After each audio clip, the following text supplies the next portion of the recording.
नमस्ते। मेरा नाम स्वाति अग्रवाल है। मैं पेशे से एक व्यावसायिक चिकित्सक हूँ। अभी मैं विमेंस हॉस्पिटल में कार्यरत हूँ। मैं मेंटल हेल्थ में स्पेशलाइज्ड हूँ। आज मैं आपसे कुछ कोविड-19 यानी कोरोना वायरस के इस आउटब्रेक के टाइम के लिए कुछ आपसे बातें शेयर करने जा रही हूँ। शायद ये कुछ टिप्स आपके लिए लाभदायक हों। उससे पहले मैं आपसे कुछ बात करना चाहूँगी। जैसे कि हम सभी जानते हैं, इस कोविड-19 के लिए हम में से शायद कोई भी रेडी नहीं था। हम नहीं जानते थे कि हम सब इस आपदा से गुज़रने वाले हैं, इसलिए हमारी कोई तैयारी नहीं थी। हम शायद सभी ही परेशान हैं, चाहे वो कोई प्रोफेशनल हो या कोई भी सामान्य व्यक्ति हो। हम इस आपदा से परेशान हैं और वो परेशानी हमारी मानसिक रोग के रूप में निकल के आएगी। यानी हम अपने अंदर कुछ मानसिक बदलाव महसूस कर सकते हैं या अपने आसपास वालों के अंदर वो मानसिक बदलाव महसूस कर सकते हैं, जैसे कि चिड़चिड़ापन, नींद ना आना, उदासी, घबराहट, गुस्सा करना। ये शायद कुछ नॉर्मल सी चीज़ें लगें आपको, लेकिन यदि ये कुछ लंबे वक्त तक चलें तो ये एक मानसिक रोग में बदल सकती हैं। इस दौरान जो लोग मानसिक रोग से ग्रसित हैं वो भी इस दौरान अपने अंदर ये बदलाव ज़्यादा महसूस कर सकते हैं। यदि हम वर्ल्ड हेल्थ ऑर्गेनाइजेशन यानी WHO की माने तो उनके हिसाब से 4 ऐसे कारण हैं जिसके कारण हमें ये स्ट्रेस बढ़ सकता है। यानी हमारे दिमाग में ये सोच कि हमारे किसी परिवारजन को या हमें ये बीमारी हो सकती है।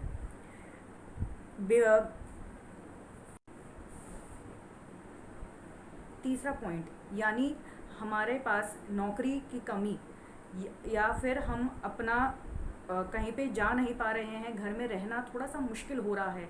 हम लोगों के लिए, सबके लिए ये शायद बहुत ही मुश्किल वक्त है और हम इस मुश्किल वक्त में खुद को कैसे बिज़ी रख सकते हैं, ये बहुत अहम है।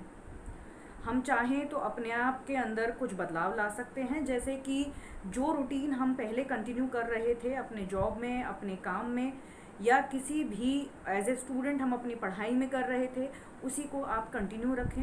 रूटीन में कोई भी ऐसा मेजर चेंज ना लाएं, यानी हमारे उठने का समय, हमारे सोने का समय एक ही रहना चाहिए।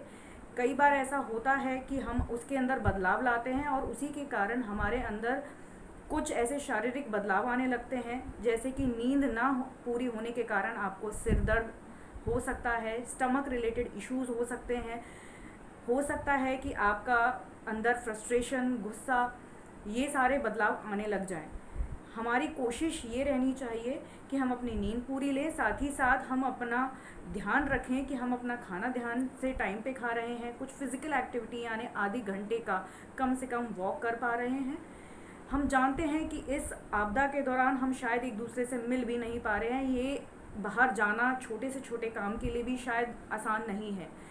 इस दौरान हमारे लिए सबसे अहम है, सबसे फ़ायदेमंद होगा कि हम सोशल मीडिया का यूज़ करें। वीडियो कॉल्स के थ्रू हम अपने परिवारजनों के संपर्क में रह सकते हैं।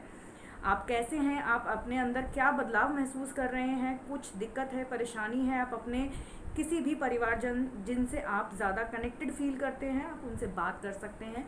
अपने आप को अकेला महसूस ना करें।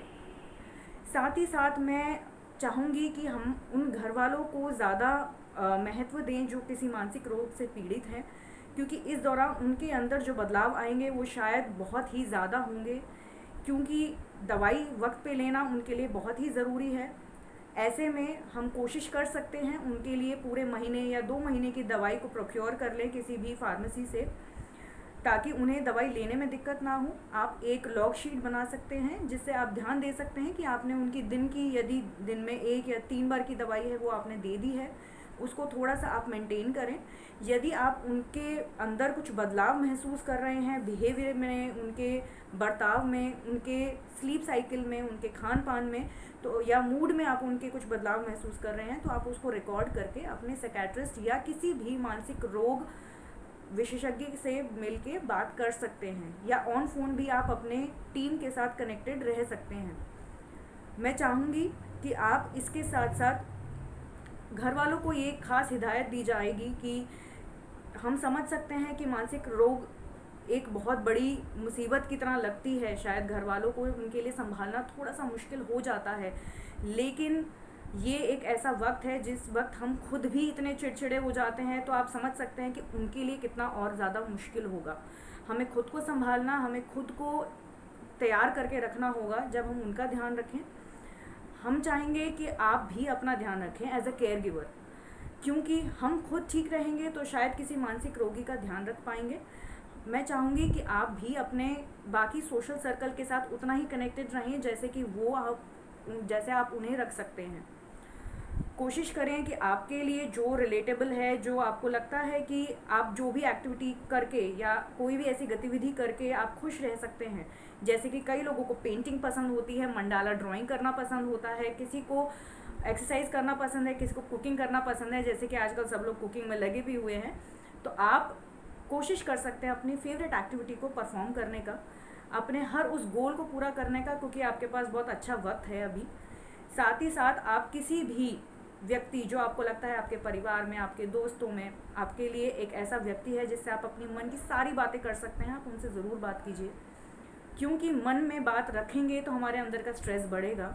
ठीक है। एक अहम बात मैं एक और बताने आपको जा रही हूँ, वो ये कि आजकल की एक फेक न्यूज़ कोविड को लेके जो स्प्रेड हो रही है, वो एक बहुत बड़ा इशू है।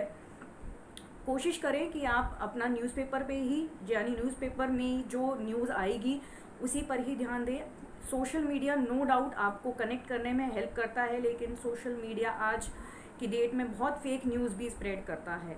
कोशिश करें कि न्यूज़पेपर के थ्रू आप अपने क्लाइंट को, यानी आप अपने पेशेंट को जो है ओरिएंट भी रख सकते हैं कि आज की डेट क्या है, आज क्या न्यूज़ में आया है। वो ज़्यादा अहम आपको कन्वे कर पाएगा आपको न्यूज़ कोविड के बारे में। बेटर है कि आप न्यूज़पेपर की हेल्प लें, या जो WHO है उनकी वेबसाइट पे जाके भी आप डे टू डे आपको जो भी कुछ रिलेटेबल न्यूज़ मिल सकती है वो आप उस पर पढ़ सकते हैं। बेटर है आप वहाँ पे करें। सोशल मीडिया पे अपना टाइम थोड़ा सा लिमिट कर दें। फ़ोन, इंटरनेट का यूज़ डेफिनेटली खाली वक्त में हर कोई करना चाहता है, लेकिन बहुत ज़्यादा ना करें। कोशिश करें कि हम ये सोच लें कि कुछ ऐसी सिचुएशंस होती हैं जिन पे हमारा कंट्रोल नहीं होता। कई बार ऐसा होता है कि हम लोग सोचते हैं कि नहीं, मैं ये भी कर लूँगी, वो भी कर लूँगी, पूरे दिन में आप अपने आप को ओवर इन्वॉल्व या आप ज़्यादा व्यस्त भी कर लेते हैं, तो उसकी वजह से भी थकान हो सकती है। लेकिन हमें ये ध्यान रखना है कि हम इस स्थिति को समझ पाएँ कि ये कोविड-19 एक आपदा है।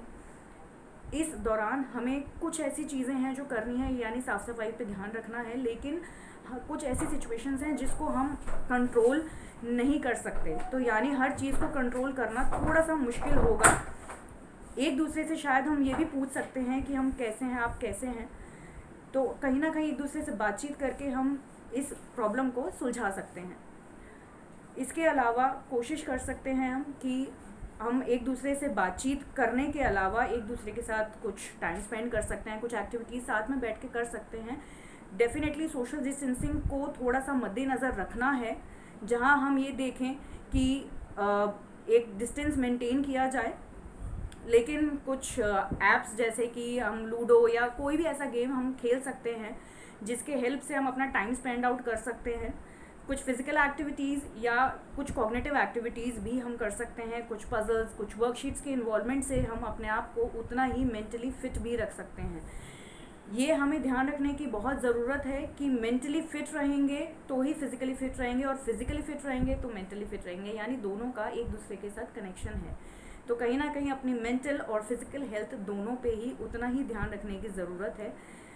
आपके साथ हम एज ए प्रोफेशनल या पूरी टीम आपके साथ है। बस ये ध्यान रखने की ज़रूरत है कि आपको कोई भी बदलाव अपने अंदर या अपने परिवारजन में नज़र आता है तो आप ऑन फ़ोन, यानी फ़ोन के माध्यम से आप उनके साथ, अपने डॉक्टर के साथ कनेक्टेड रह सकते हैं। आप उनके साथ अपॉइंटमेंट ले सकते हैं और उनसे मदद ले सकते हैं। आपको लग रहा है कि आपकी दवाइयों में कुछ बदलाव लाने की ज़रूरत है तो आप उनको फ़ोन कीजिए और उनसे संपर्क ज़रूर कीजिए। एज ए ऑक्यूपेशनल थेरेपिस्ट हम आपको गतिविधियों के बारे में बता सकते हैं, आपको थोड़ा सा इन्वॉल्व कर सकते हैं डिफरेंट एक्टिविटीज़ में। तो कोशिश की जाए कि हम एक दूसरे का सहारा बने और ये मानसिक स्थिति को उतना ही अहम और बेहतर बना के रख पाएँ। धन्यवाद।